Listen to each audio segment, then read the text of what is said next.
In last lecture we discussed interactions of genes. So on the basis of observation different patterns of inheritance or gene interactions were discovered. जैसे different observation different patterns of inheritance study किया है तो वहाँ पे gene interactions where discovered और उस gene interactions को new Mendelian genetics बोला गया. फिर उसके टाइप्स हो गए दो, इंटराजेनिक और इंटरजेनिक. तो intergenics means it occurs between alleles of the same gene. तो उनमें आया इनकम्प्लीट डोमिनेंस और codominance.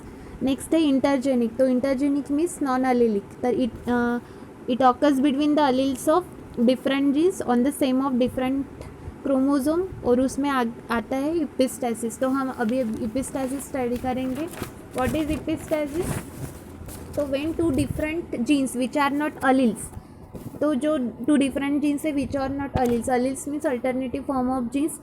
Both affect the same character in a such way that the expression of one mask inhibit or suppress the expression of the other genes. तो उसको बोला जाता है epistasis. So what is epistasis?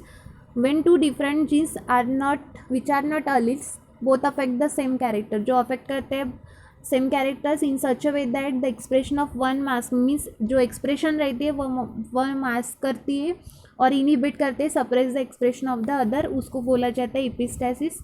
The gene that suppress is said to be epistatic means जो gene suppress करते expression को उस gene को बोला जाता है epistatic. And the other gene which remains obscure means remains रहती है कॉन्स्टेंट, उसको बोला जाता है हाइपोस्टैटिक. तो यहाँ पे दो टाइप्स है इपिस्टैसिस के, डोमिनेंट और रेसेसिव. तो डोमिनेंट में यहाँ पे दिया गया है जैसे फिनोटिपिक लिया वाइट लेगॉन जो बर्ड्स है इन पोल्ट्री में रहते हैं. तो वाइट लेगॉन को क्रॉस किया वाइट वेडॉन से मीन्स ए हो गया फिनोटाइप. तो जीनोटाइप आ गए उनके कैपिटल आई कैपिटल सी और स्मॉल आई स्मॉल सी. तो यहाँ पे आ गए gametes white with small dark flecks and inbred. तो इनका F1 जनरेशन में क्रॉस किया तो मीन्स सेल्पिंग किया तो वाइट 13 आ गए और कलर 3 आ गए. मीन उनका रेशो आ गया 13:3. तो यहाँ पे बताया गया कि in poultry white birds belong to different varieties. तो जो वाइट बर्ड्स है डिफरेंट वेराइटीज़ में आते हैं जैसे वाइट लेगॉन्स वाइट वेडॉन्स. तो experiments reveal that the gene for white plumage of white leghorns is dominant रहता है over the gene for coloured plumage of coloured varieties. But the gene for white plumage of white wyandotte is recessive. जैसे white plumage leghorn है वो dominant रहता है और जो white plumage of white वेडॉन्ट है वो रेसेसिव रहता है for plumage of colored varieties. Therefore the gene which produces white plumage in white leghorn is different from the gene for white plumage in white vedant. So a cross between white leghorn and vedant gives F1 of a white birds with small dark flecks. तो जो F1 मिला cross करके white leghorn और white vedant का तो हमको मिला small dark flecks.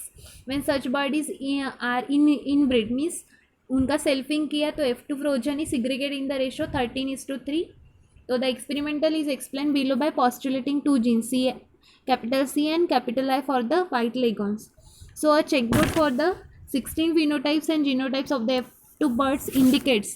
तो हमको F2 जनरेशन में 16 phenotypes मिले and genotypes of the F2 birds indicate that only 3 out of 16 genotypes. तो उनमें बताया गया है कि only 3 of 16 जैसे जीन्स जीनोटाइप्स मिले तो 16 में से only 3 that is capital I capital CC, capital I small I capital CC, small I capital C small I small cc produce colored birds.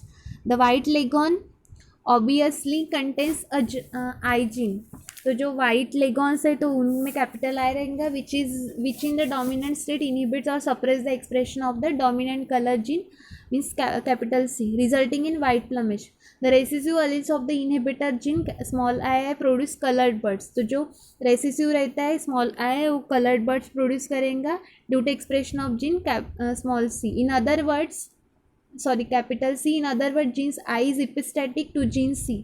I is epistatic means वो क्या करेगा suppress करेगा इस gene that suppress is said to be epistatic. So यहाँ पे आई इपिस्टैटिक हो गया है जीन सी का. This is case of dominant epistasis because even one dominant allele of gene I is able to express itself. Second है recessive epistasis. तो यहाँ पे बताया गया है कि ऑग्योटी और अल्ब्यूनो इन अग्यूटे एंड अल्ब्यूनो का क्रॉस किया तो उनके गमेट जीनोटाइप्स आ गए कैपिटल बी बी और small A small B B. तो गमेट से उनके A B small capital A B small A B. तो F2 जनरेशन में आ गया एग्यूटिव और उनका सेल्फिंग हो गया। तो गमेट्स आ गए capital B capital A small A capital B small A small B. तो यहाँ पे बोला गया है कि epistasis due to recessive genes are called as recessive epistasis. तो इपिस्टेसिस जो है रेसेसिव जीन्स में इसलिए है तो उसको रेसेसिव इपिस्टेसिस बोला है। तो यहाँ पे एग्जांपल लिया इन माइस का अल्ब्यूनिज्म मीन्स वाइट कोट है वहाँ पे। तो is produce by recessive gene capital small A there is a different gene capital B which in the dominant state. तो जो कैपिटल बी है वो डोमिनेंट स्टेट में है, प्रोड्यूसेस ग्रे कोट कलर। तो दो कलर के लिए यानी white colour and grey coat colour called as agouti and when recessive leads to black coat color. The recessive gene for albinism is found to be epistatic. तो recessive gene जो है albinism वो epistatic दिया गया और to be gene for agouti and also to its recessive homozygous allele for black. The presence of the dominant allele of the epistatic gene allows expression of gene B. तो जो dominant allele है capital A तो epistatic gene allows expression of gene B so that agouti and black coat colours can be produce. तो this is all about epistasis. First is the dominant and second is the recessive epistasis. जो dominant है तो dominant character indicate करेगा और जो recessive है वो recessive character indicate करेगा। Means when two different genes which are not alleles, जो alleles नहीं रहते हैं means alternative form of gene both affect the same character in a such way that expression of one mask inhibit or suppress the expression of the other. means एक के suppress करता है means hidden करता है other के character को। This is all about epistasis.